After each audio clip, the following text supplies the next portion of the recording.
4월 28일 금요일 오늘의 말씀은 사무엘하 11장 14절에서 27절의 말씀입니다. 아침이 되매 다윗이 편지를 써서 우리아의 손에 들려 요압에게 보내니 그 편지에 써서 이르기를 너희가 우리아를 맹렬한 싸움에 앞세워 두고 너희는 뒤로 물러가서 그로 맞아 죽게 하라 하였더라. 요압이 그 성을 살펴 용사들이 있는 것을 아는 그곳에 우리아를 두니 그 성 사람들이 나와서 요압과 더불어 싸울 때에 다윗의 부하 중 몇 사람이 엎드려지고 햇사람 우리아도 죽으니라. 요압이 사람을 보내 그 전쟁의 모든 일을 다윗에게 보고할세 그 전령에게 명령하여 이르되 전쟁의 모든 일을 내가 왕께 보고하기를 마친 후에 혹시 왕이 노하여 내게 말씀하시기를 너희가 어찌하여 성에 그처럼 가까이 가서 싸웠느냐 그들이 성 위에서 쏠 줄을 알지 못하였느냐 여룻베셋의 아들 아비멜렉을 쳐 죽인 자가 누구냐 여인 하나가 성을 맷돌 윗짝을 그 위에 던짐에 그가 데베스에서 죽지 아니하였느냐 어찌하여 성에 가까이 갔더냐 하시거든 내가 말하기를 왕의 종 햇사람 우리아도 죽었나이다 하라. 전령이 가서 다윗에게 이르러 요압이 그를 보낸 모든 일을 다윗에게 아뢰어 이르되 그 사람들이 우리보다 우세하여 우리를 향하여 들로 나아오므로 우리가 그들을 쳐서 성문 어귀까지 미쳤더니 활 쏘는 자들이 성 위에서 왕의 부하들을 향하여 쏘매 왕의 부하 중 몇 사람이 죽고 왕의 종 햇사람 우리아도 죽었나이다 하니 다윗이 전령에게 이르되 너는 요압에게 이같이 말하기를 이 일로 걱정하지 말라. 칼은 이 사람이나 저 사람이나 삼키느니라. 그 성을 향하여 더욱 힘써 싸워 함락시키라 하여 너는 그를 담대하게 하라 하니라. 우리아의 아내는 그 남편 우리아가 죽었음을 듣고 그의 남편을 위하여 소리내어 우니라. 그 장례를 마침에 다윗이 사람을 보내 그를 왕궁으로 데려오니 그가 그의 아내가 되어 그에게 아들을 낳으니라. 다윗이 행한 그 일이 여호와 보시기에 악하였더라. 아멘. 어제에 이어서 오늘 본문의 말씀은 다윗이 자신의 범죄를 숨기기 위해서 세 번째 음모를 꾸민 그런 내용의 말씀이죠. 오늘은 죄의 무서움에 대해서 함께 생각해 보려고 합니다. 다윗은 자신의 범죄를 숨기기 위해서 전쟁 중에 있는 우리아를 불려들이죠. 그리고 그의 아내와 동침하게 함으로써 아내의 뱃속에 있는 아이를 자신의 아이가 아닌 것처럼 숨기려고 했습니다. 그런데 그 계획이 실패하죠. 결국 다윗은 충성된 우리아를 죽이기로 결심합니다.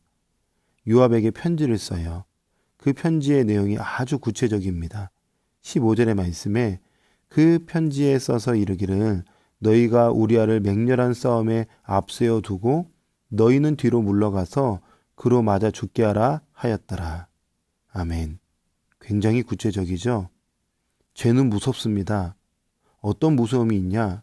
죄는 그 죄를 해결하지 않으면, 방치하면 더 큰 악을 낳게 되어 있습니다. 초기 암 환자가 있다고 생각해 보세요.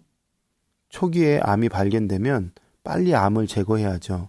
제거하면 건강해집니다. 그런데 내버려 두면, 방치하면 어떻게 될까요?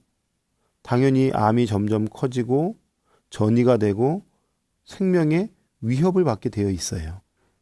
죄는 그런 것입니다. 죄는 또 다른 죄를 낳습니다. 그런데 또 다른 죄는 적당함이 아니라 그 범위가 커지고 그 크기가 커져서 점점 더 완악한 죄를 짓게 만듭니다. 죄는 멈출 기세를 절대 보이지 않습니다. 처음에 작은 거짓말을 해요. 그런데 한 번, 두 번 늘어나다 보면 그 거짓말의 수위가 세지죠. 한 번 도둑질을 해요. 그런데 두 번, 세 번 반복되지면 그 물건을 훔치는 수위가 더 세지죠. 동일합니다. 죄는 그 파급력이 반드시 세지기 마련입니다.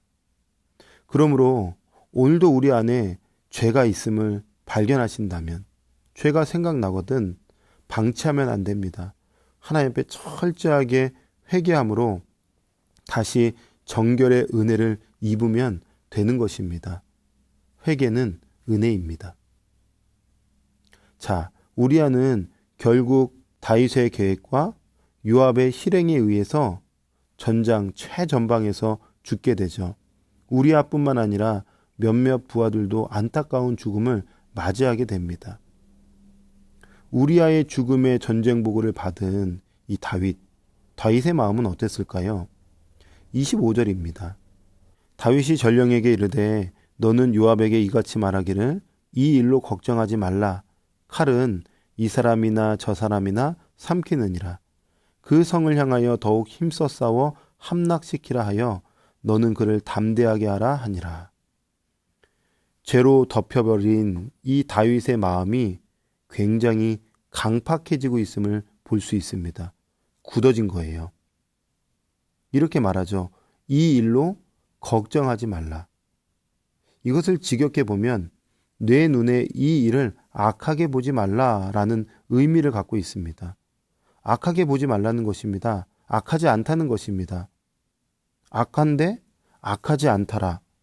마치 자신의 행동은 악한 행동이 아니야 라고 그냥 덮어버리고 가려고 하는 다윗의 모습을 볼 수 있습니다. 심지어 칼은 이 사람이나 저 사람이나 삼킨다고 말하고 있어요. 이게 얼마나 무서운 말입니까? 우리야 한 사람을 죽이기 위해서 자신의 왕권을 사용하여 조직적인 살인을 저지르고 있는 그런 다윗의 강팍한 마음을 보게 됩니다. 믿음의 성도 여러분, 우리가 알잖아요. 다윗이 얼마나 겸손한 사람이었습니까? 참으로 생명을 소중히 여기는 사람 아니었습니까? 사울과 요나단이 죽었을 때에 그들의 생명이 끝난 것을 보면서 애도의 시를 지었어요. 심지어 적 아브넬이 죽었을 때에도 전심으로 애도했습니다. 그런데 죄가 다윗의 영혼을 덮어버리니까 그 다윗이 어떤 상태로 변해버리나요? 생명 존중이 없어져 버린 거예요. 생각도 굳어지고 마음도 굳어진 거예요. 죄는 그런 것입니다.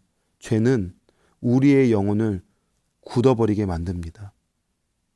그러므로 하나님께서 우리의 마음에 말씀으로 조명해 주실 때, 그래서 죄가 생각나면 즉각적으로 회개하고 악으로부터 멀어져야 하는 것입니다. 그 은혜가 날마다 우리 삶 가운데 있어야 하는 것이죠.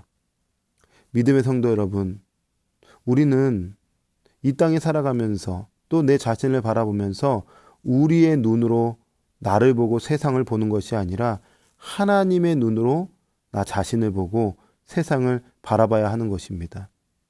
무슨 얘기냐? 거짓말쯤은 괜찮아. 작게 미워하는 것쯤은 괜찮아. 내가 괜찮다고 하면 그런 것들이 괜찮은 건 아니죠. 하나님이 어떻게 보시느냐가 중요한 것이죠. 다윗은 이렇게 얘기해요. 이 일을 악하게 보지 말라. 자기의 눈으로 자신을 보고 있는 거예요. 자, 그런데 본문의 마지막이 어떻게 끝날까요? 굉장히 의미가 있죠. 다윗이 행한 그 일이 여호와 보시기에 악하였더라. 하나님의 눈으로 나 자신을 봐야 할 것이고 하나님의 눈으로 세상의 선악을 보는 것이 중요한 것입니다. 하나님의 눈이 필요합니다. 하나님의 눈을 가져야 하는 것입니다. 그러므로 오늘도 우리 하나님의 눈을 달라고 우리 간절한 마음으로 기도하고 그 눈으로 우리 안에 죄악이 있다면 밝히 보일 수 있는 은혜를 달라고 기도하고 보여지면 간절한 마음으로 회개하고 주님께서 주시는 놀라운 은혜로 다시 우리가 겸손히 설 때에 우리 삶 가운데 하나님께서 주시는 기쁨, 회복, 충만한 은혜가 넘쳐나게 될 줄 믿습니다. 그 은혜를 사모하면서 오늘도 힘있게 달려가는 저와 여러분이 되기를 주님의 이름으로 축원합니다. 아멘. 기도하겠습니다. 사랑과 은혜가 충만하신 하나님, 오늘도 귀한 말씀 우리에게 주셔서 감사합니다. 하나님의 눈으로 우리의 완악함을 보게 하시고 하나님의 눈으로 우리의 죄를 발견시켜 주셔서 철저하게 회개하고 겸손의 자세로 살아갈 수 있는 크신 은혜를 베풀어 주시옵소서. 언제나 함께 하시는 하나님께 감사드리며 예수 그리스도의 이름으로 기도합니다. 아멘.